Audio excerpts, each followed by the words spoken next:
So, hello. The last debate of A-FilmTeensFest is about to start. I would like to thank everyone who has joined us, who's watching us, and we will one by one introduce our creators who has joined us today. So, if I may, Mackenzie, are you here? Can you let us know? Mackenzie, great, great. I can see you. Awesome. And then the one creator whose name is a hard one, but I'm gonna go with Acacia. Are you here?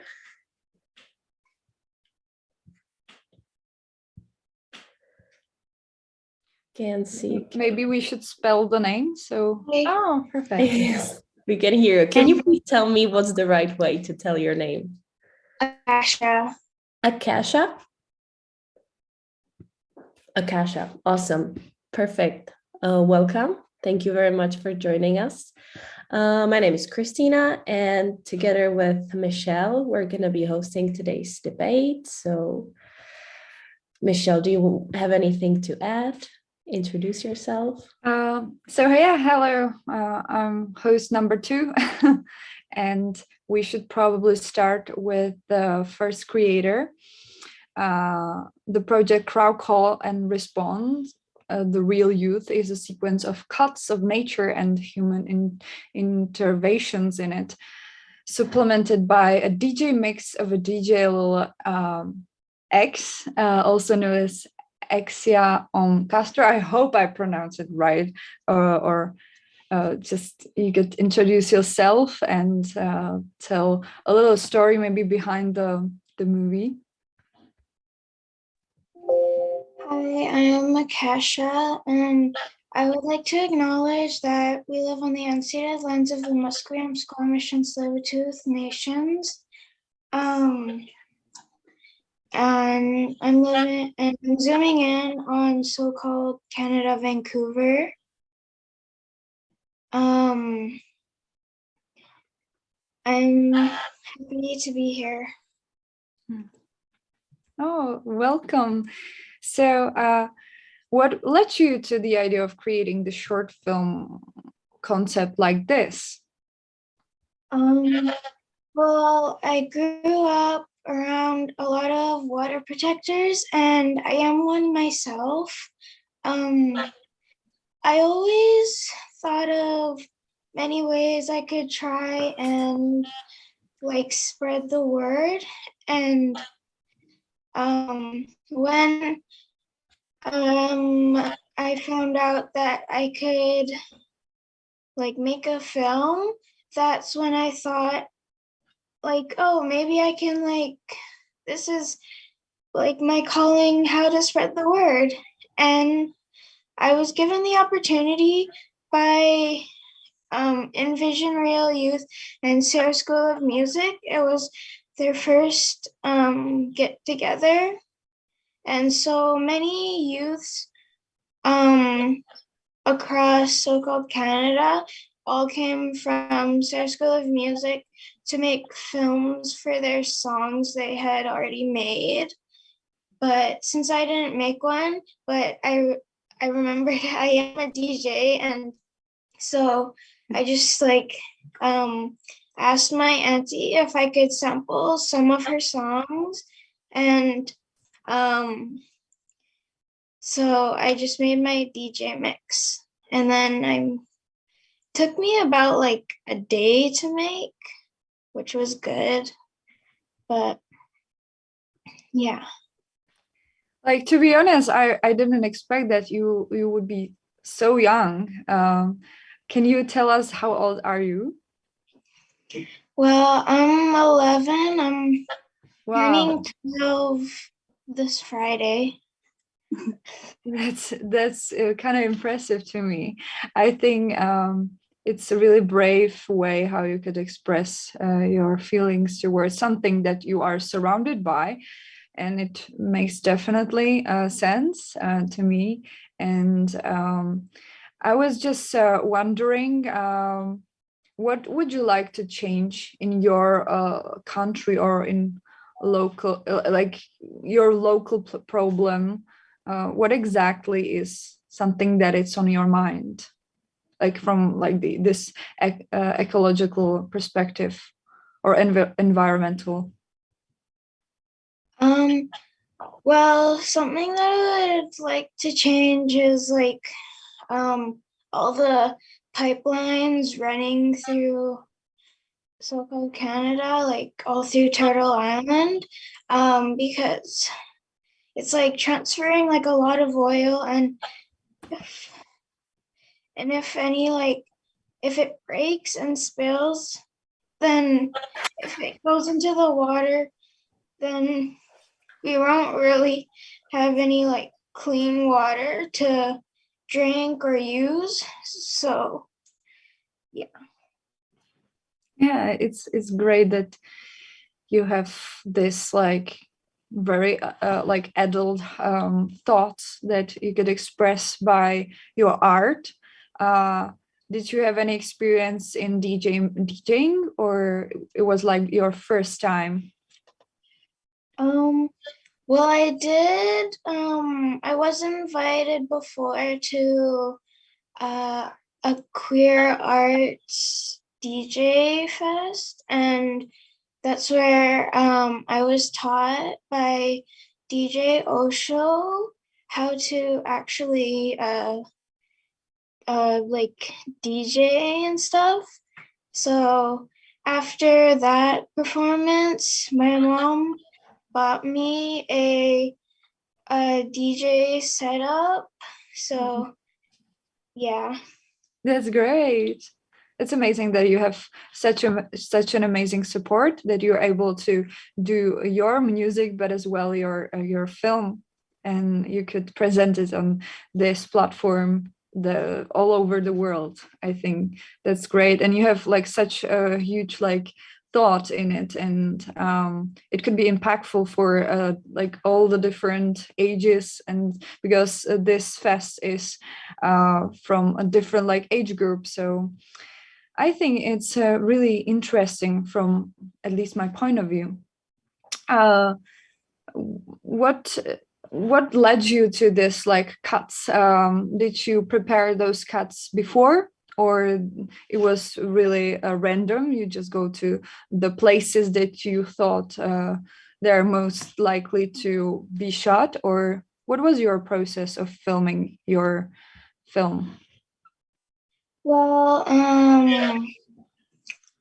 I just kind of went with the song, but I live near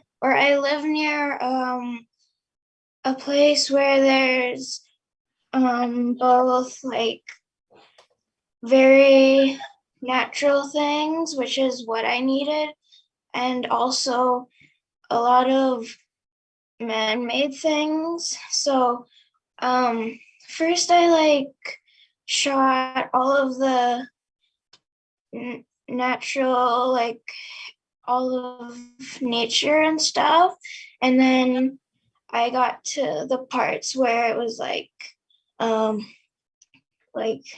there's this tree that was like cut down, and it was like really big, and it had like a chain. So I just thought, oh, maybe this is also something I can use, because they used to cut down like a lot of big trees, and because it was really hard for them to take it down, they had to use chains. Yeah, I could feel your pain in your voice. I understand your process. I was just asking more about if it was planned or it was just random, but you already answer me. So thank you. Ekasha. I'm sorry. You have amazing name, but I'm really bad in spelling. So thank you very much for your part of this discussion.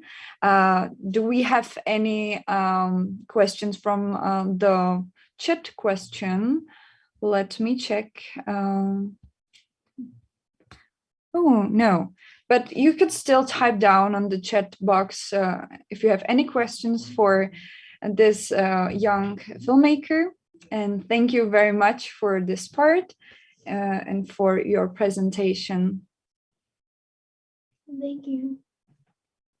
So what do we have next? I think it's your part, Kristyna. Is it right?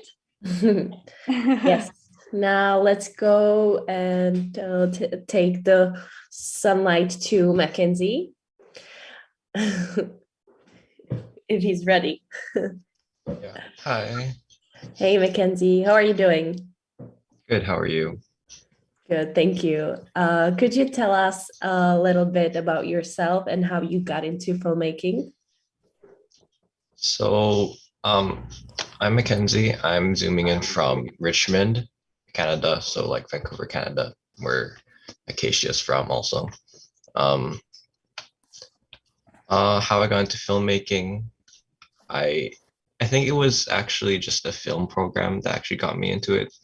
I was a bit like kind of interested in it before, but when I got into the film program, it really gave me an opportunity to grow my film talents. And the movies that you're representing here at the competition, All Alone and Do Hard Things, were they your first films, or how would you say that you've progressed artistically? Like, where do you find yourself now? Was this a first movie or like rather a more evolved one? It was a first movie, but I think it came from a lot of trial and error before that first movie. So it was like basically like 2 years of learning and thinking before that first movie came out. Mhm. I just want to say a quick hi to Albert Chen. Hello, who's joined us, and Hello. Stephanie. So hello. Sorry I'm late because we thought it was at 1, but it's right now. So You're good. You're good. You made it. Hello. And hello, Stephanie. So sorry I'm late. You're How are you okay. all? You're okay. We're just right now talking about Mackenzie, and then we have Bedbugs next, and then we're gonna move to your turn, to your slot. So hang in there. But we know of you Okay. and all works, so that's Okay. good. Thank you. Good. Mackenzie, back to you.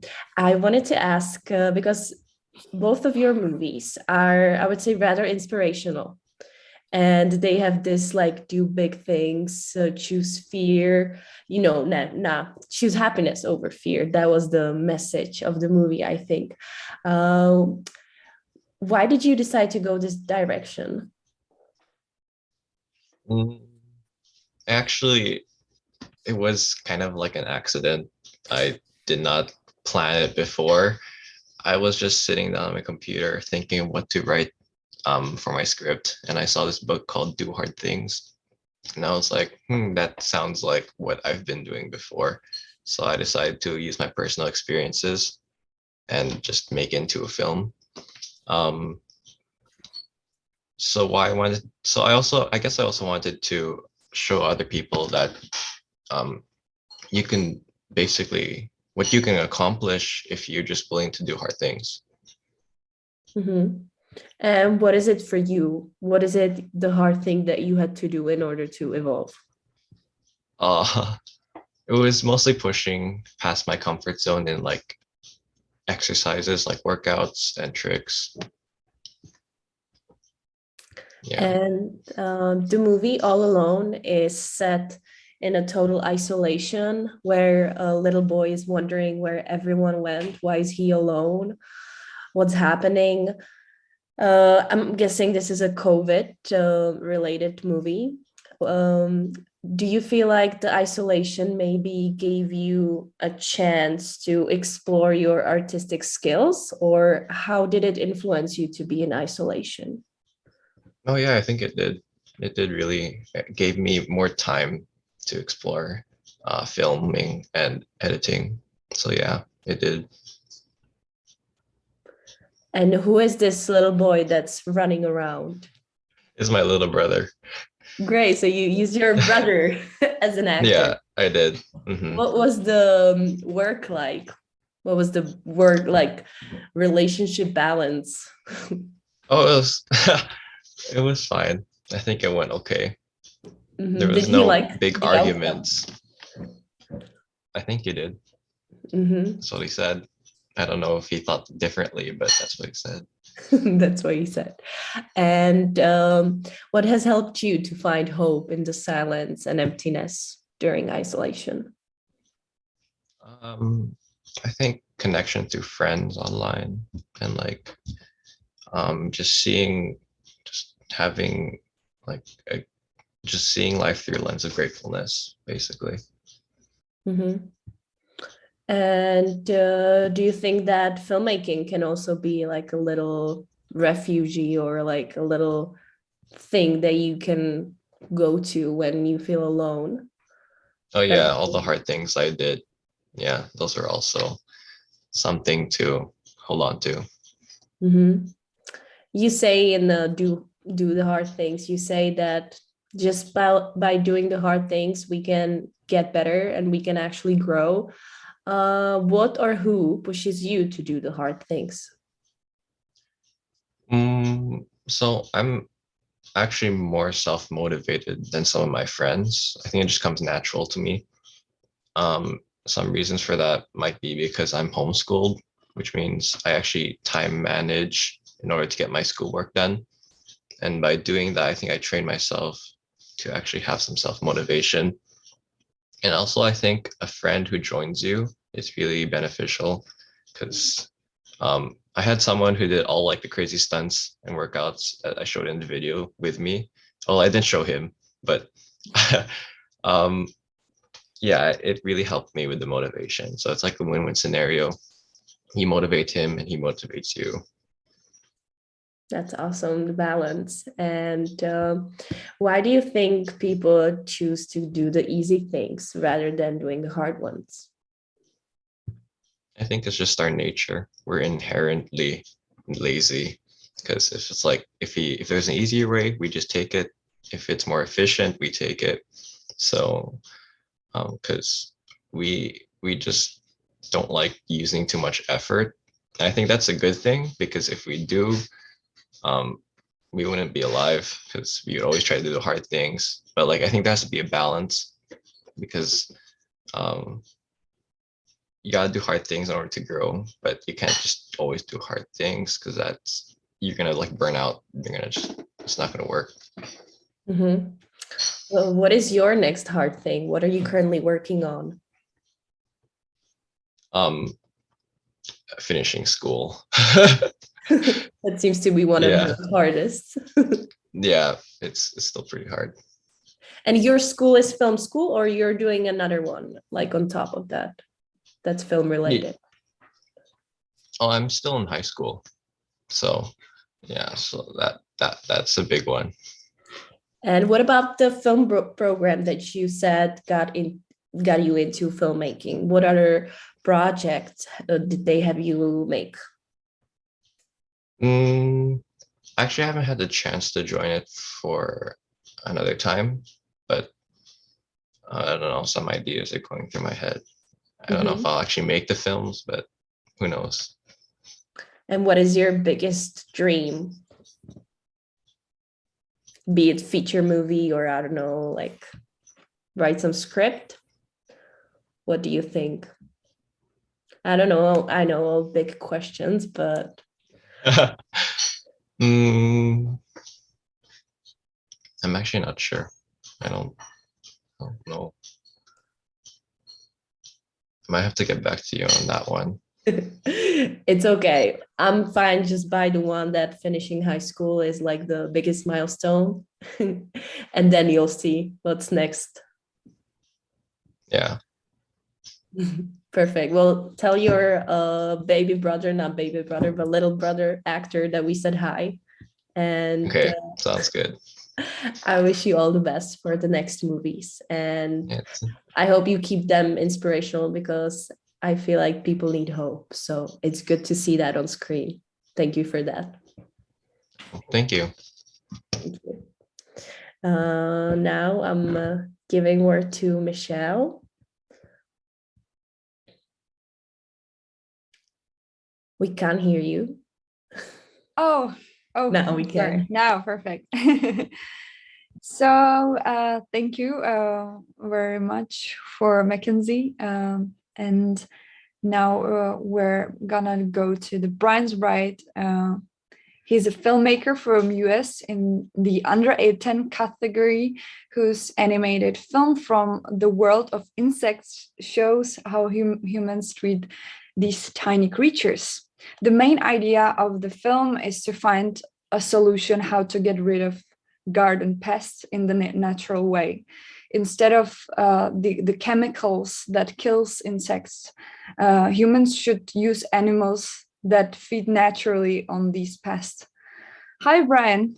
Can you see me, hear me? We couldn't hear you. Can you please turn on your mic? You have the same problems as me.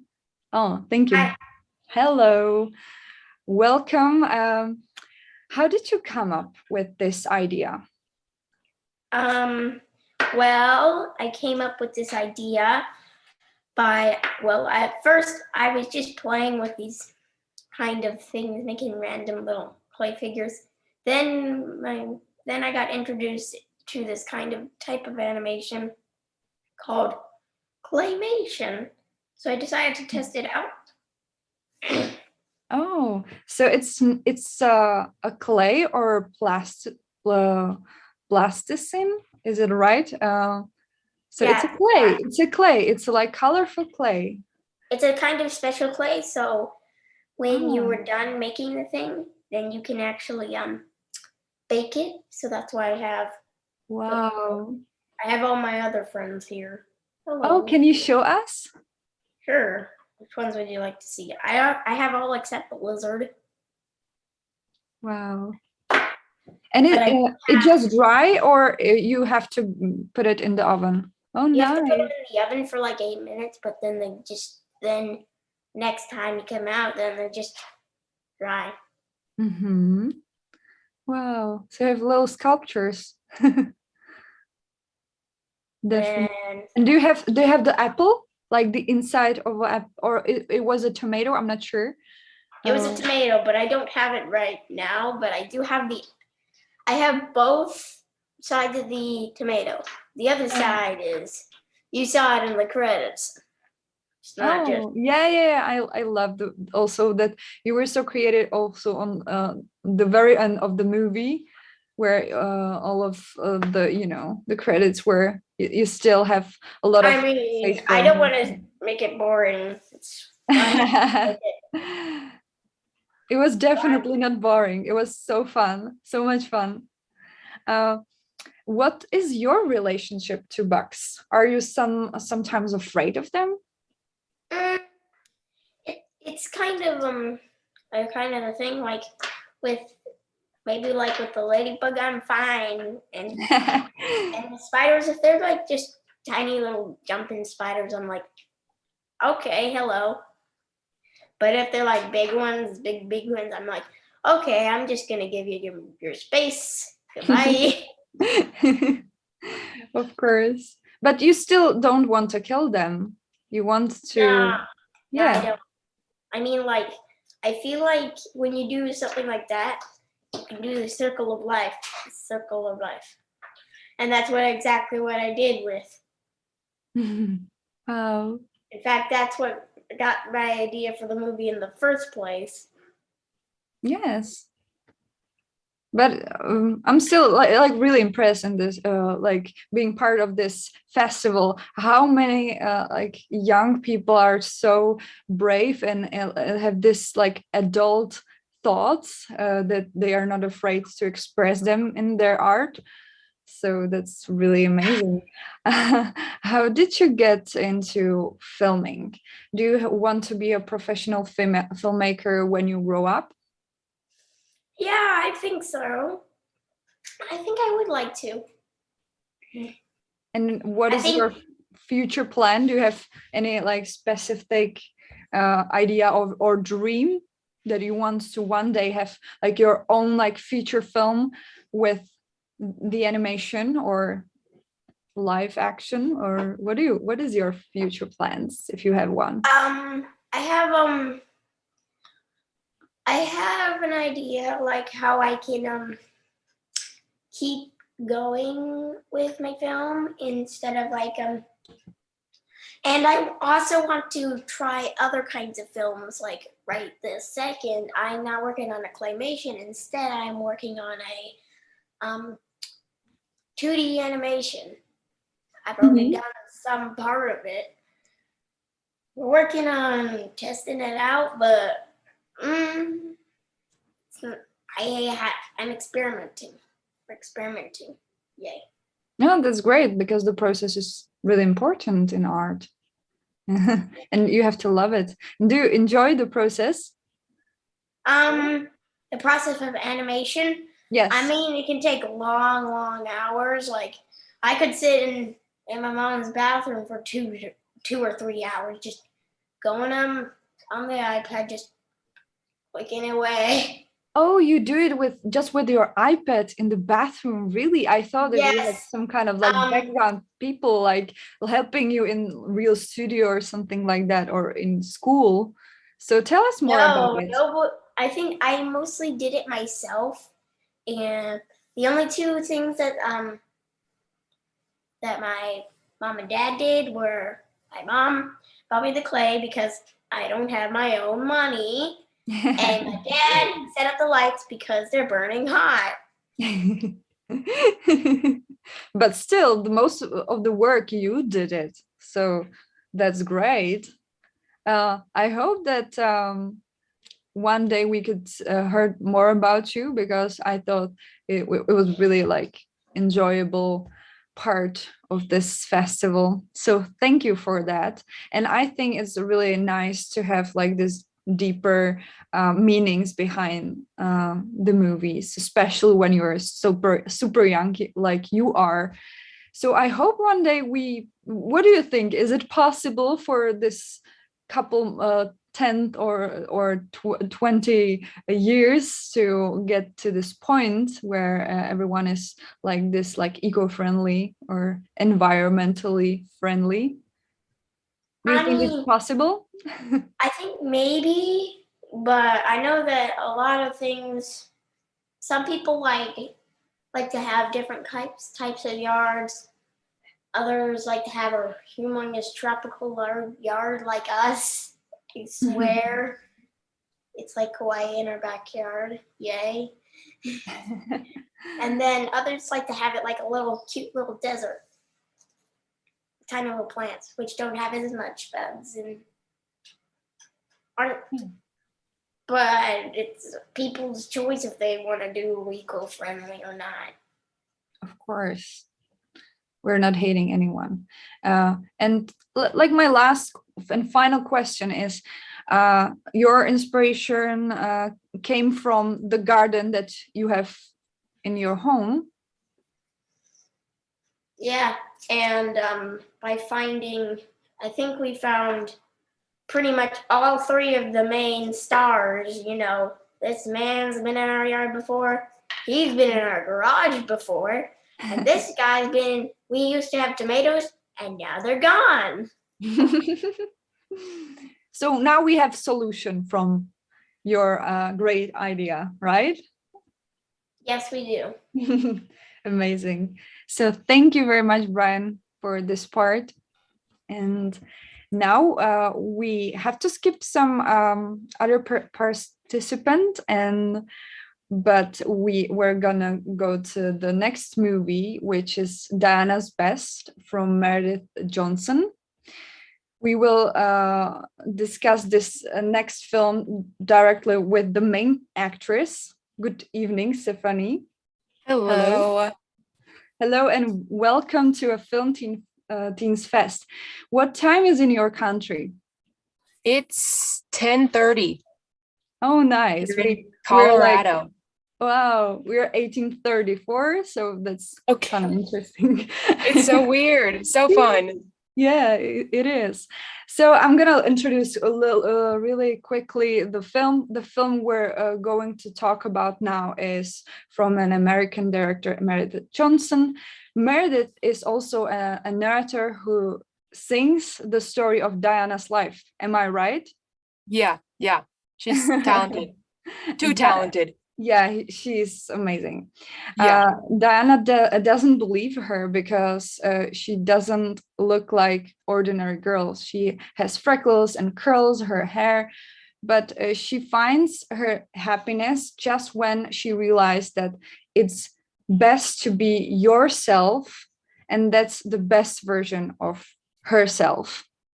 Yeah. Stephanie, have you seen yourself in Diana? Have you ever had feelings like her? Unfortunately, yeah. I wish I could say no, but I think we all do. Yeah, Yes. I mean, I've obviously like not wanting to have straight hair. My hair's 6 straight. I used to hate that and I wanted it curly. And you never feel skinny enough. You never feel like you have the right clothes, like all the time. I think it's a daily struggle, but so I think it was helpful to kind of go into it that way because there's nothing you cannot relate to with Diana and a skin. I'm always looking at my skin like, oh my gosh, this is just terrible, and no one else can see it, but to me it's a big deal. So yeah, totally identify. Yes. And are you still there, or did you move on from this place, or is it a process in your case? Yeah, well we filmed this back in 2019, I think. So yeah, and then we filmed in Alabama and I live in Colorado, so that's quite a state difference. Oh no, so you mean it? I'm sorry, did I understand that right? Or did you mean like your question? My question was like if you are still feeling those thoughts or not. Okay, I'm sorry. Yes. I feel it less now for sure. I don't wear makeup like anymore, unless it's like a fancy thing, or not that matters, but I'm able to feel really comfortable in my skin. And there's always little things where you look at yourself and I'm like, oh, I don't like this, or my skin is breaking out this week a lot and I'm like, oh, whatever. But it's not that big of a deal anymore, which is so freeing because then I can just focus on so much else in life and not be, it's so stressful when you're comparing yourself with other people and you're, so no, I've So gotten true. a lot more free from that. Yeah. Yeah, I think it's relatable to other girls and like everyone, I think.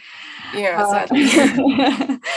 What advice would you give to young girls who are going through something similar? Yeah, gosh. First, I would just say that like, know that you are loved. How you are. You are immensely loved, and that you have value that can't be changed, that how you look and what you wear and the kind of relationships you have or don't have, that can't add to or take away from your value. So just know and kind of camp on that who I am is loved and who I am is accepted. And so I think that for sure. And then I think for me, it's been extremely helpful to have a really good community around me. Just like a few close friends or a few mentors who are, 20 plus years older than me or something, and that I can trust and be confident with or comfortable with and share things like that with. And then they can give me feedback or give me affirmation or, help me work through that. I think that's a big thing, which I know not everyone has a good community, but you can find them there. It just takes a little more work. Yeah, I think that, and for me, my relationship with God is probably my biggest freedom from these things. Having like daily relationship with Jesus Christ has just made all the difference for me. I used to struggle with so many things, and during a really dark time, the Lord kind of just found me, and I rededicated my life to Jesus. And it was like I was seeing in black and white, and now I'm seeing in color. Like, I'm so different. And so I would encourage people to have a relationship with God, because I can't explain how that stuff doesn't matter to me anymore. That's why those things don't matter to me. Yeah. Oh, thank you. That's a great answer. Really Yeah. inspirational. Mhm. I was just wondering, is a wedding really the main happiness for a modern woman today? Or did you just stick to the style of the 50s in which the film takes place and the audience should take it more as an like exaggeration or something like that? Yeah. I think, Or yes. yeah. Yeah. Sorry. Oh, no.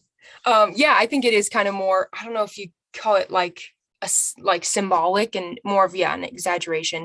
Of course, marriage is beautiful and a gift and all of this, but it's not the ultimate fulfillment for anyone. It's a special thing, but I do think the film is trying to more relay how Diana, like you said in the beginning, learns to settle into who she is. And when she does that, that's when she finds who she really, her soulmate, and when she's trying to be someone she's not, she's crushing on some guy who doesn't care about her and is just, a mess, whatever. So yeah, I think it's more trying to relate that once she found who she is, that's when she met her person. Yes, that's true, because like most of the time people are not 100 completely sure about themselves, and they have their own issues, and so they're trying to find the partner so it could help with everything and deal with every feelings that they have undealt with within themselves. So that's a great answer. And I'm gonna probably thinking about it a little bit more. Yeah, I know. It's a lot to unpack. Just being ourselves is really hard. I wish it wasn't. Yeah. But it's so true. Yeah. And Stephanie, what are your plans for the future with acting? And tell me something more about your experience with this movie or past movies. I'm really curious, because you are the only actress here. Oh, fun. Yeah, that's true. I didn't realize that. Future plans, I don't know. I'm just gonna, it's just the process of auditioning and seeing what you get. But obviously I have films I'd love to be part of. I love the whole World War II era, so I'm always looking out for any sort of film about World War II, maybe like a resistance film or something. I love animal movies, so I want to be in some animal movie where I interact with the wild animal. And so those are some future hopes. But other than that, I don't have any projects lined up right now, just auditioning. And I'd like to get back on stage a little bit more. I just closed with a theater production of The Lion, the Witch, and the Wardrobe. I did that. I've done that 3 different times, so that was really fun to just kind of get off of. This film was really fun because it was a lot different than what I usually do acting wise. I'm a very serious person usually and like to go really deep, and Diana's so like over the top.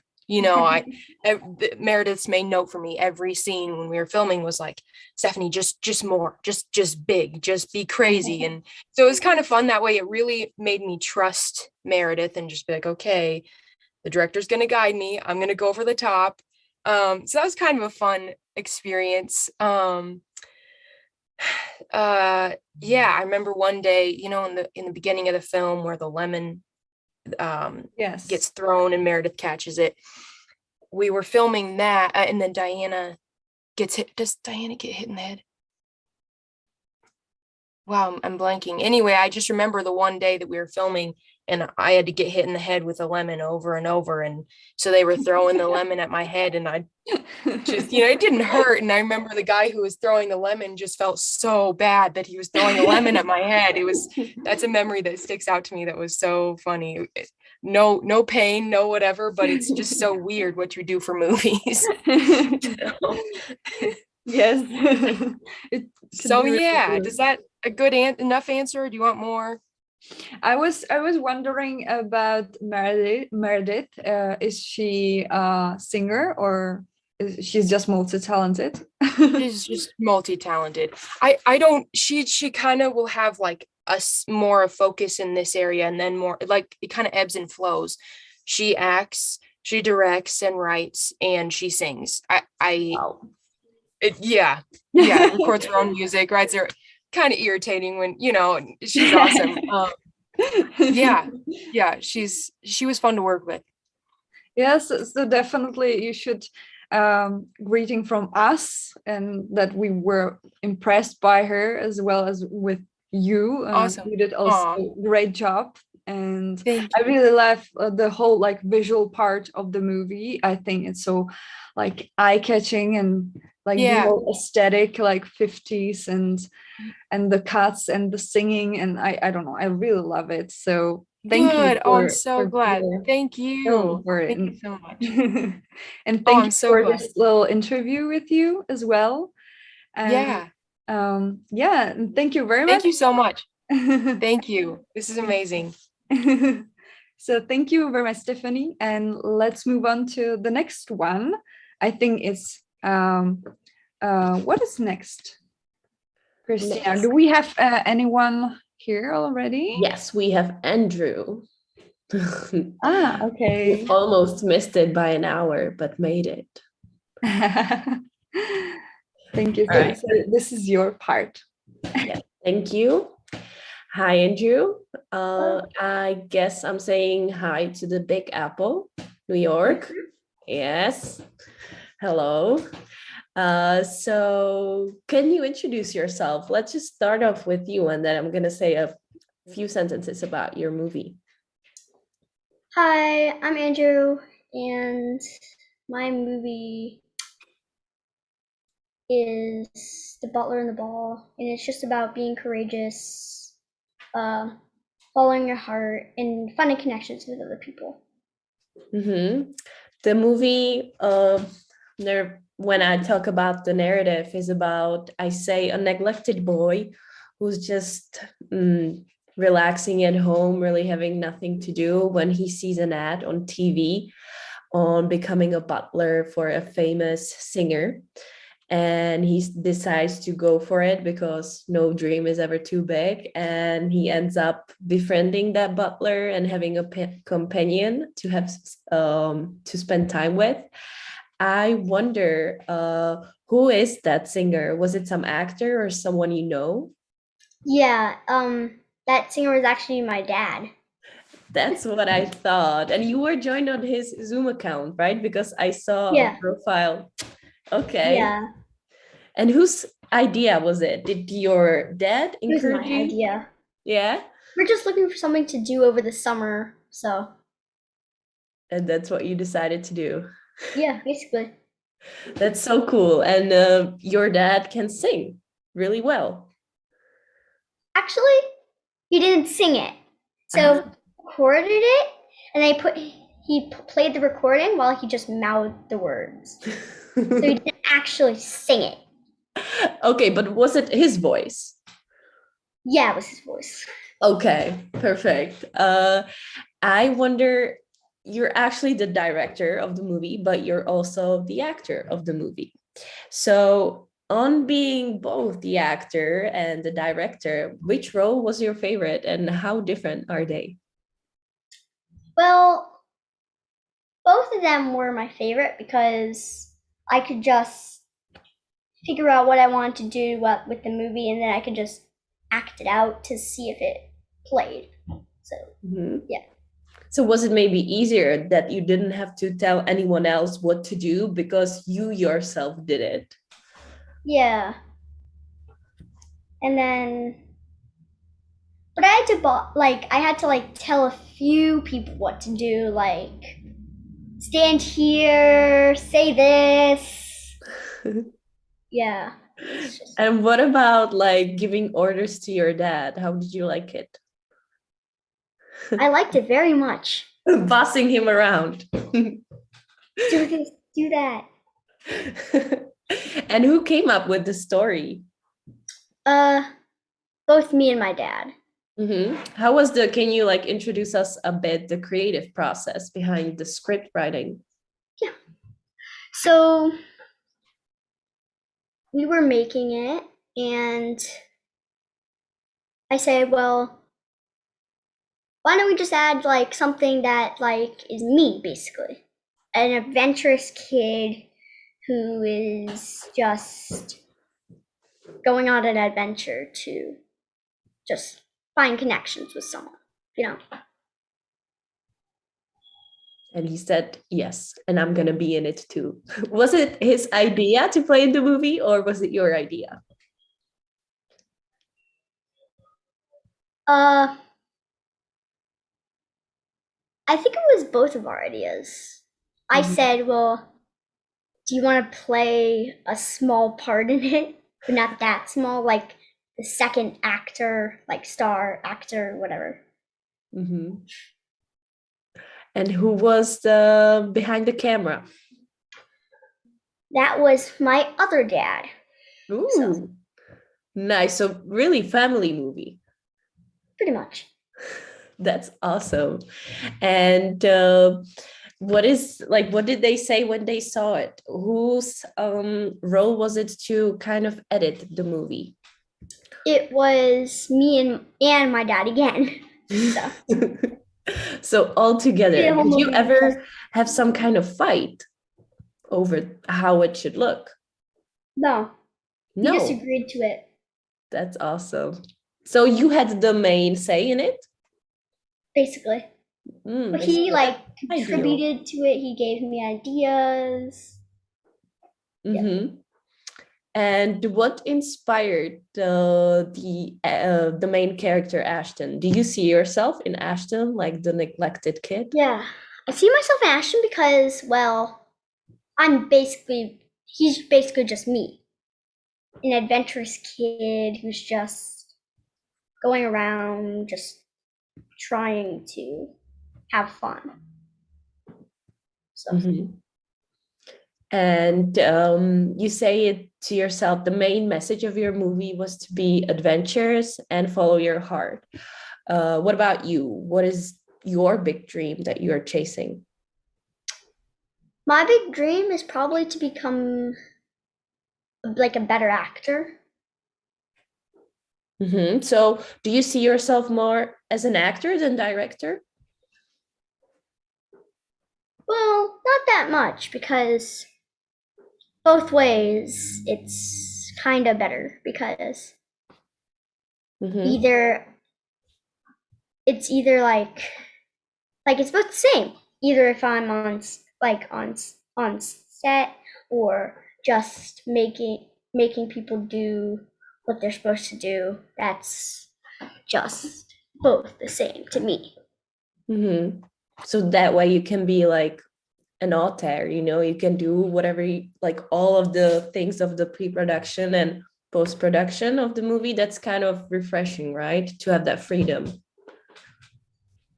be able to do all of that. And I wanted to ask, you were laughing when Stephanie was telling that funny anecdote about the lemon that kept hitting her. Do you have a similar anecdote? What was your favorite scene that you were making? My favorite scene was probably when I talked to that hippo or whatever. Because I just made a total fool of myself. Especially when I'm just talking to midair. Yeah, that's what I wanted to say. That takes a good actor to do that. I'm just talking in midair, basically. But that's awesome, and that's why we have After Effects. And I wanted to ask, was this your first movie that you've ever made?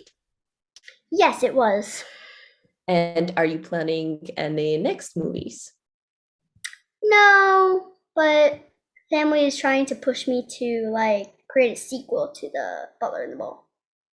You definitely should, because I thought that the ending was kind of open, and then I want to see what more adventures Ashton is gonna go to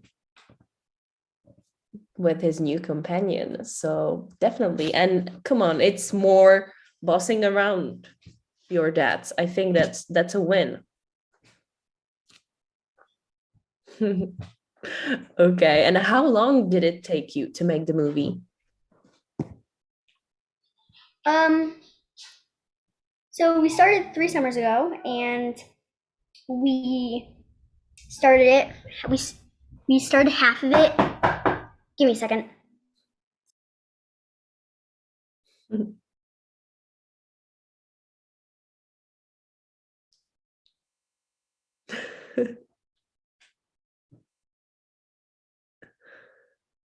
Sorry, my little brother. It's okay. Is he gonna be another actor? He can come in.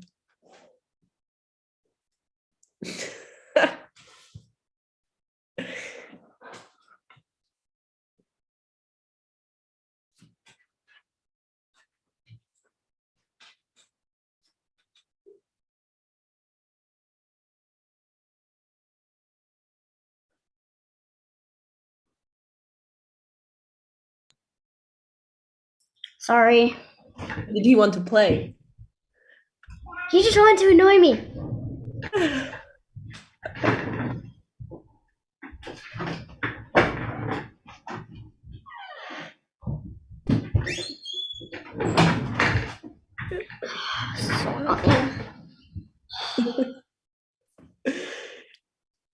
Okay, it's okay. My dog is annoying me also, but he cannot open the door, so it's a big plus. So you were saying about like how long it took you to make the movie. Right. So we were in the middle of it, and I just decided it was just I was just too young to like continue it because I didn't have any more ideas. So we took a break for like 2 months or years, I don't know. And so then by then I was honestly I don't know what age I was, but it was old enough to complete the movie. So yeah. Mm-hmm. Are you planning to go to a film school maybe? No. You'd rather keep it as a hobby. Yeah. Awesome. And I think that always makes it more fun when it's not your profession. It's not so much pressure. Perfect. So thank you very much, Andrew, for joining us and sharing your perspective. Thank you very much, Andrew, too. Okay, good. He's gone.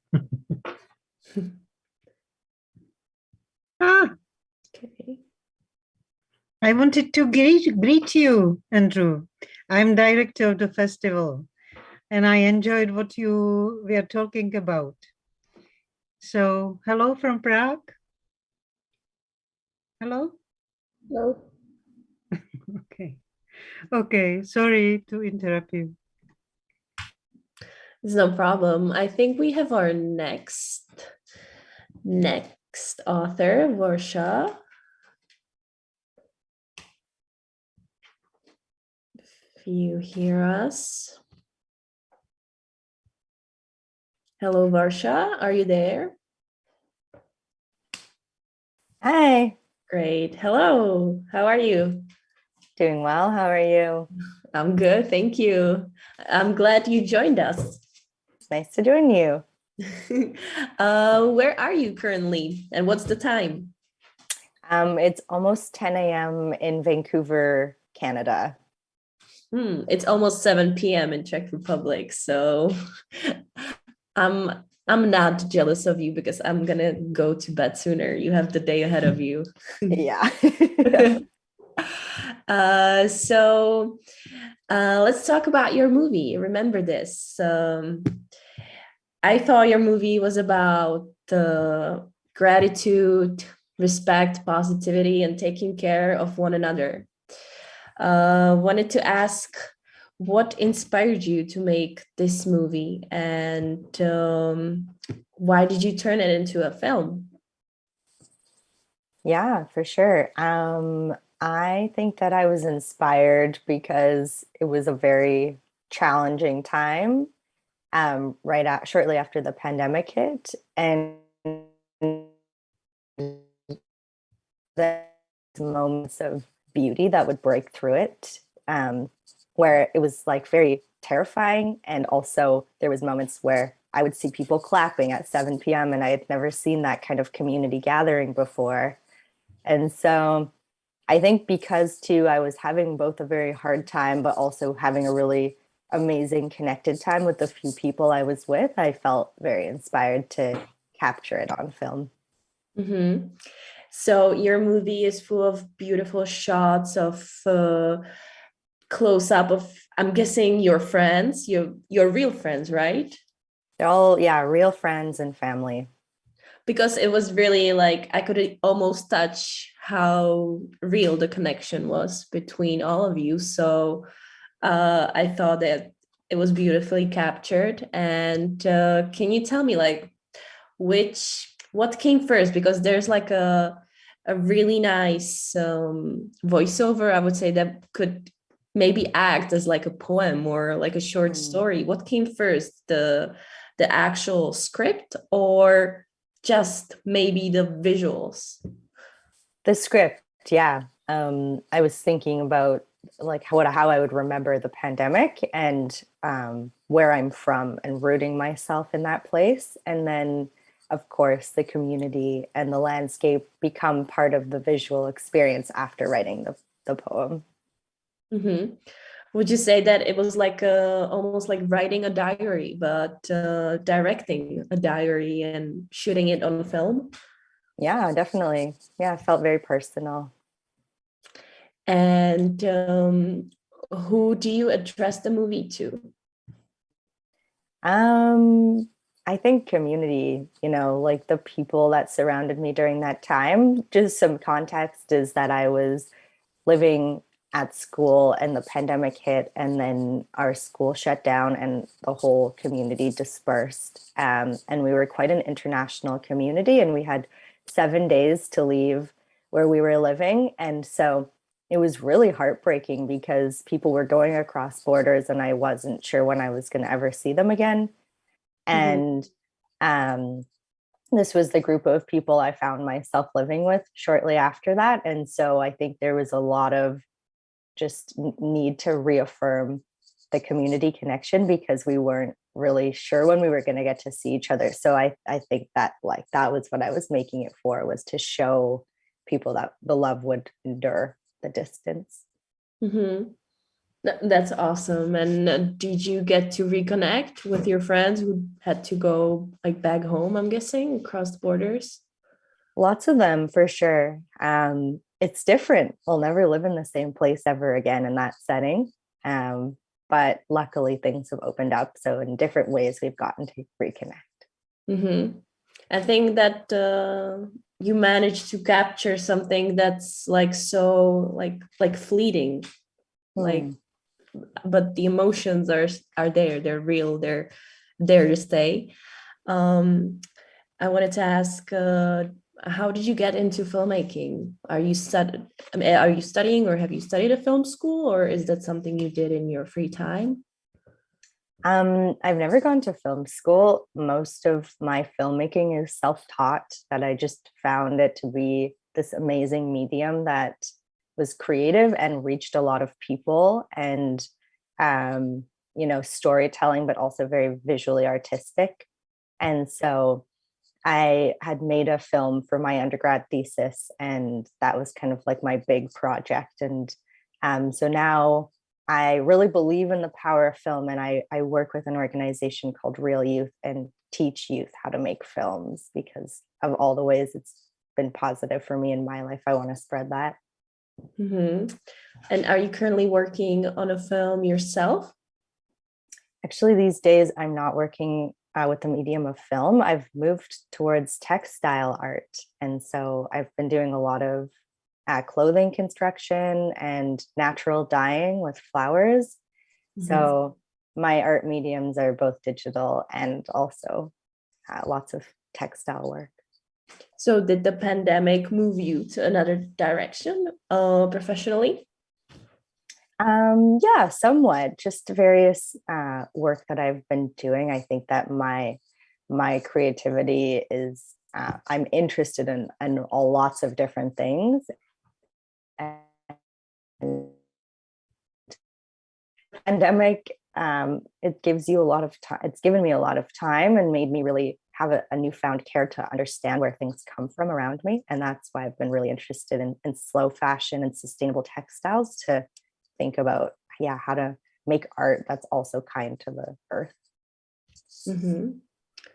And I've noticed you were one of the mentors of the movie Christopher Hunt that Tiffany and Andrea made. Can you tell us, because Tiffany, I see, is here with us also. So can you maybe give a little sneak peek into what it was like, what your role was as a mentor?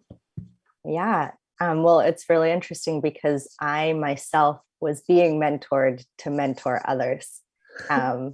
So I was working with an organization called Real Youth under a mentorship where more experienced facilitators were giving me instruction on how to run programs. And that was where I found myself in working with the Troublemakers program, which Tiffany was a part of.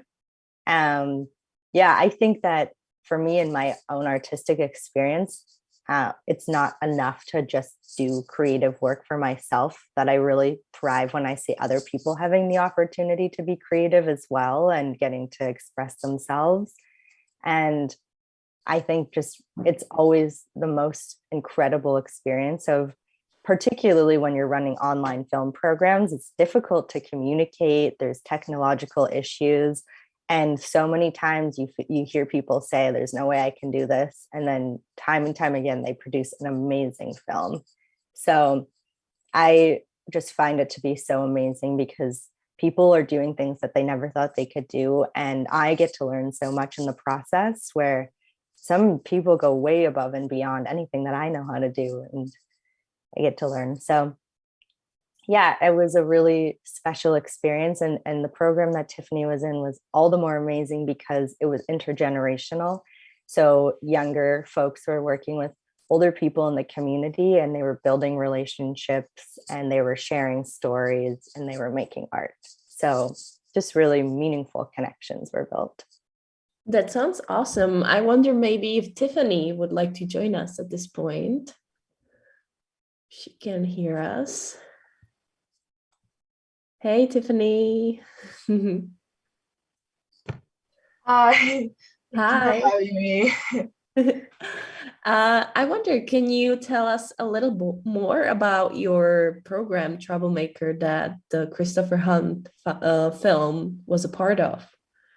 Well, it was basically what Varsha mentioned about. It was through Zoom, so it was a little weird, but we got paired up with someone who was in the community, who's also done a lot for the community, and we were able to interview them, become friends with them, and eventually make a short film about them. And we did the filming through Zoom too, so that was also very new and for me as well. But who can say that they did a movie via Zoom? I think that's a great skill and experience to have. Yeah, it was interesting, that's for sure. Maybe a question to both of you. How did you find these valuable members of community? Was there like a friends of the program, friends of the film program, or how did it work, the connection? I think a call out is put to the community. So the Troublemakers program pairs queer youth and queer elders to share their experiences. And then the film is made about the elder who's otherwise known as the troublemaker. A lot of the troublemakers have done the program in the past when it was in person, and then the word just kind of spreads through the community. So I believe that people apply, or through connections, people are called upon and asked to join in. Mm-hmm. And was the pairing with the filmmakers random, or was it based on no? Definitely not. No, that was something that I was a part of. Is I'm reading each person's application, what they were looking for, trying to pair people that might overlap in their experiences and be able to provide each other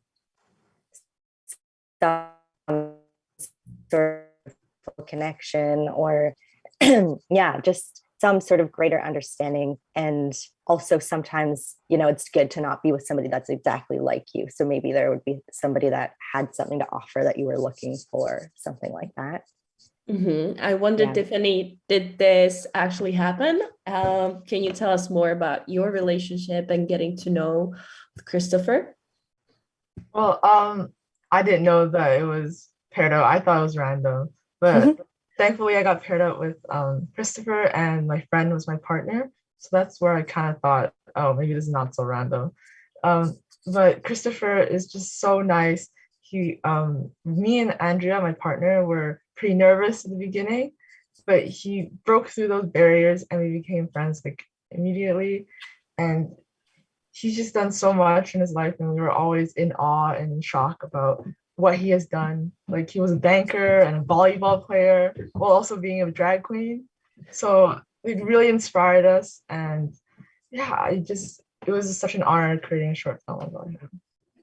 And what about the process of the actual filmmaking? So was that like the getting to know one another also a part of the movie, or would you say that was some kind of pre-production and then you said okay and now we're recording? Or because I really wonder, like, how do you draw the line between we're just talking and getting to know and okay, now we're actually recording? Yeah, we did have like a session where we first got to know each other, like take notes on what we want the film to be about. And Christopher came prepared. He had this full script that he wanted to say and like his story. So that part was taken care of. And then there was a next session where we were like, okay, now we're filming the A-roll and we're gonna just record you saying things. But it's always nice to, be friends with the person you're filming. So it was just fun the entire time. And it was really like laid back and relaxed. Mm-hmm. And so have you ever met actually in person, or was this whole Zoom thing just stayed in Zoom forever? I wish I met him in person, but no, he was in Toronto and I'm in Vancouver. So kind of difficult. But that actually made it easy, without Zoom, it would be logistically very difficult. Yeah. Yeah, definitely. And okay, so let's just say that you got to know each other. Christopher brings this whole script. Can you tell us like how much footage did you have that you like made into the film? What about the process of making it and editing it? About like, do you think that editing it added another maybe layer to the movie? Yeah, he had a lot of footage. Like I think there was a lot of footage. That's all I remember. And so we cut it down to like just the parts where he was, reading the scripts and everything. And then for the more of the effects and the stuff you see in the film, that was actually done by some editing help from real youth. Because during that time, like me and Andrew, we had something going on at home. So then someone at Real Youth jumped in and kind of helped us do the finishing touches on everything. And I think, yeah, they did a really amazing job. They brought our vision to life, and we just want to thank them. And Varsha, what was maybe your role? Like when did maybe Tiffany and her partner reached out to you and asked? Like, was there ever a time where maybe the girls like needed a helping hand?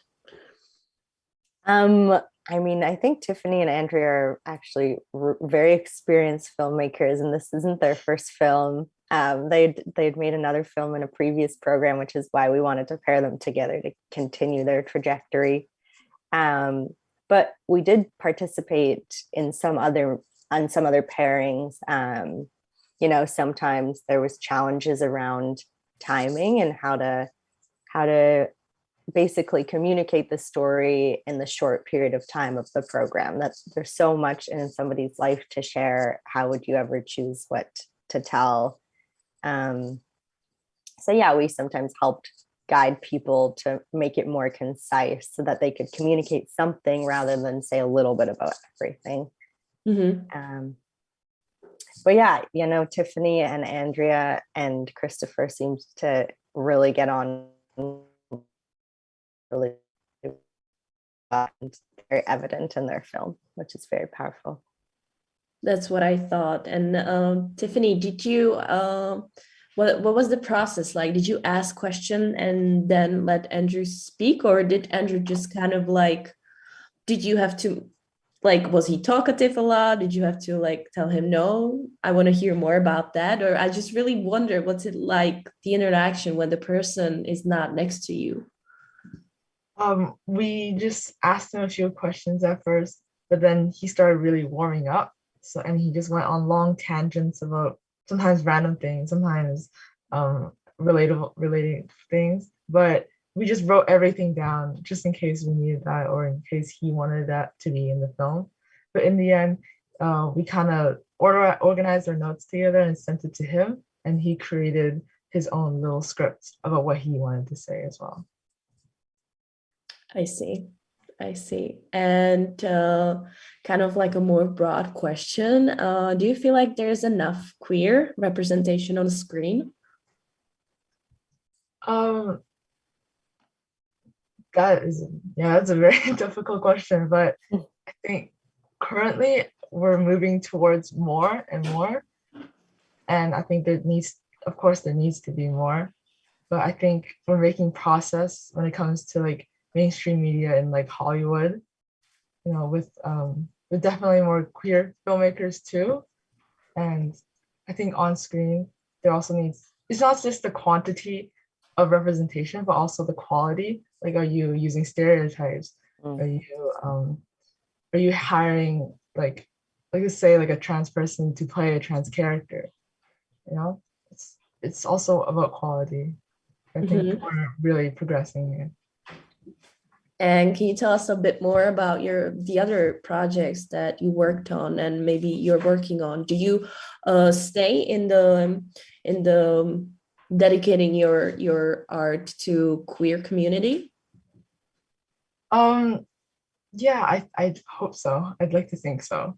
Like at school, I'm part of their film class, and I always try to, and when possible, I try to include some sort of like queer storyline in there, or even just queer characters, and yeah, I try to do that as much as I can. And can you tell us what you're working on right now? Right now, it's not really part of school, but me and Andrea, we're still doing things together. We're creating this short film with a few classmates of ours. It's kind of like a project, but it's also not part of school at the same time. But I'm really having fun with that. I'm guessing it's not via Zoom. No, not this time. Are you done with filming through Zoom? Yeah. But it was really an interesting experience though. Thank you very much. I wonder if Michelle has anything to ask or add. I was wondering if it was like technically difficult for you to do this type of movie, because this is the first time, or maybe second time, when I don't have any like technical difficulties. But most of the time I did have with Zoom or Microsoft Teams. Did you have any type of problems during the filming? Well, I personally, our group, we didn't have any technical difficulties, but I heard in like a lot of different groups there really was, and I'm just thankful that we didn't have any. Hope that streak doesn't break. Yeah.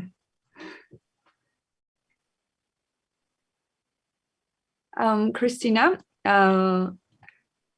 do you have anything to say more about it?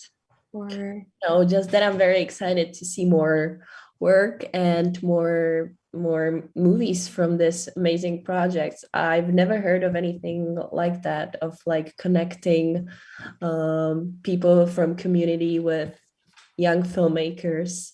We have that program that like connects kids with people and like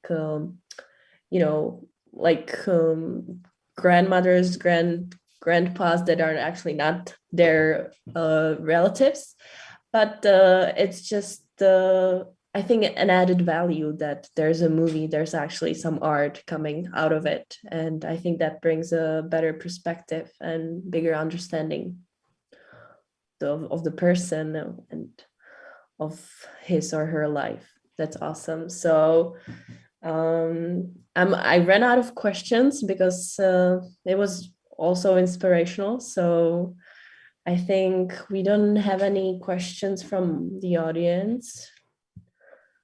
Do we have any questions for different films? I haven't received any, so Me too. So I think this is it. I think there's a sign that we should probably finish because some of the filmmakers just disappeared. So I want to say thank you to all of you who stayed here. It was really great talking to you. I enjoyed it. Maybe you could show us for this last few seconds if you're still here. Yeah, whoever's here, whoever's listening, show your faces. Say hi. Hello. Thank you so much. Thank you too. And Yeah, thank you for having us. Yeah, thank just you. want to wish everyone like a nice rest of the day and also rest of your lives. Like we're probably gonna meet again maybe at the next next 18 Film Fest. So yeah. Hi. Right. Thank you all. Wonderful to meet you guys. You too. So enjoy your day. Bye-bye. Bye. Bye bye. Thank you for everything. Bye-bye. Bye Take bye. care. Thank you. Bye.